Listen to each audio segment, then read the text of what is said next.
Pagbasa mula sa Gawa ng mga Apostol. Noong mga araw na iyon, may ilang taong dumating sa Antioquia mula sa Judea at itinuro sa mga kapatid ang ganito: kapag hindi kayo nagpatuli ayon sa kautusan ni Moises, hindi kayo maliligtas. Tinutulan ito ni Pablo at Bernabe at naging mainitan ang kanilang pagtatalo tungkol dito.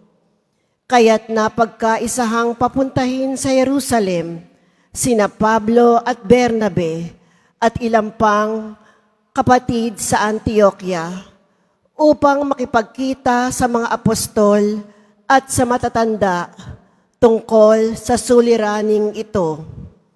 Sinugo nga sila ng simbahan at pagdaan nila sa Phoenicia at Samaria, ibinalita nila ang pagkahikayat sa mga Hentil.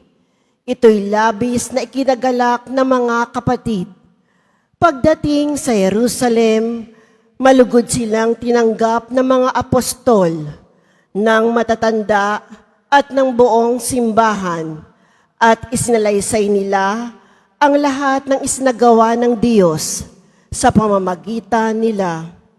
Ngunit tumindig ang ilang mananampalatayang kabilang sa pangkat ng mga Pariseo, at ang sabi nila, kailangang tuliin ang mga Hentil na sumasampalataya at utusang tumupad sa kautusan ni Moises.